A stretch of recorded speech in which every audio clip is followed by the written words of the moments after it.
Assalamualaikum warahmatullahi wabarakatuh. Halo semuanya, salam pramuka. Perkenalkan, nama saya Siska Husnun Afifah, NPM 21130230023 dari program studi Pendidikan Kimia kelas 1A.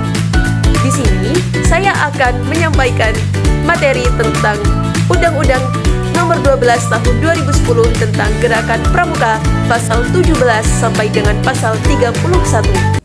Pasal 17 ayat 1. Evaluasi dilakukan dalam rangka pengendalian mutu pendidikan kepramukaan sebagai bentuk akuntabilitas penyelenggaraan pendidikan kepramukaan kepada pihak yang berkepentingan.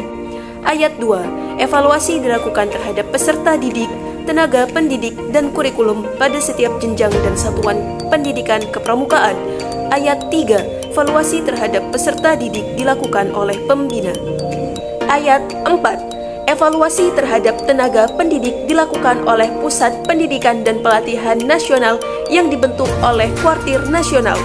Ayat 5. Evaluasi terhadap kurikulum pendidikan kepramukaan dilakukan oleh Pusat Pendidikan dan Pelatihan Nasional yang dibentuk oleh Kuartir Nasional.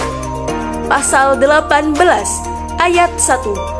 Akreditasi dilakukan untuk menentukan kelayakan kegiatan dan satuan pendidikan kepramukaan pada setiap jenjang pendidikan kepramukaan. Ayat 2.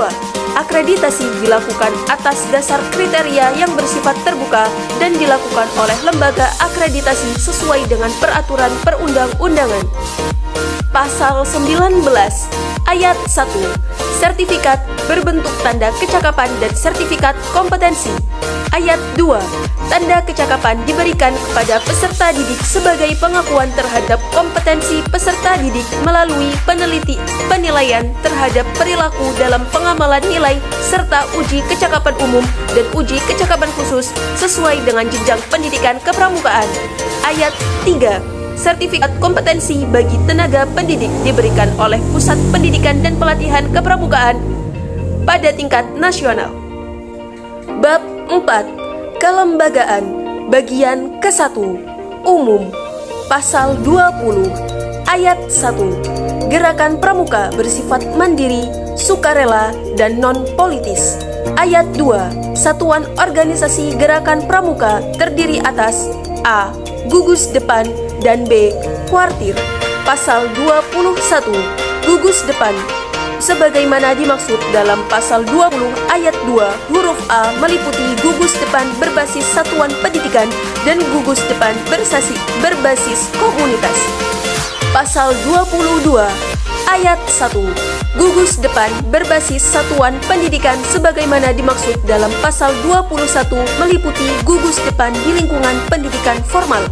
Ayat 2. Gugus depan berbasis komunitas sebagaimana dimaksud dalam pasal 21 meliputi gugus depan komunitas kewilayahan, agama, profesi, organisasi kemasyarakatan, dan komunitas lain.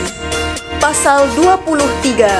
Kuartir sebagaimana dimaksud dalam pasal 20 ayat 2 huruf B terdiri atas A. Kuartir ranting, B.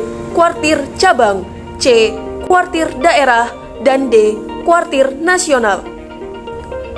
Bagian kedua. Pembentukan dan kepengurusan organisasi. Pasal 24.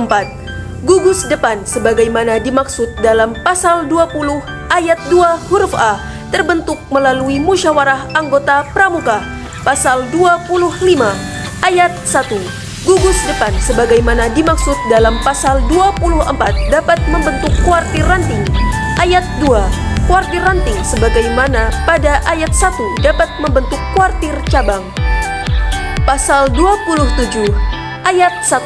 Kepengurusan kuartir sebagaimana dimaksud dalam pasal 23 dipilih oleh pengurus organisasi gerakan pramuka yang berada di bawahnya secara demokratis melalui musyawarah kuartir. Ayat 2. Kepengurusan sebagaimana dimaksud pada ayat 1 tidak terikat dengan jabatan publik.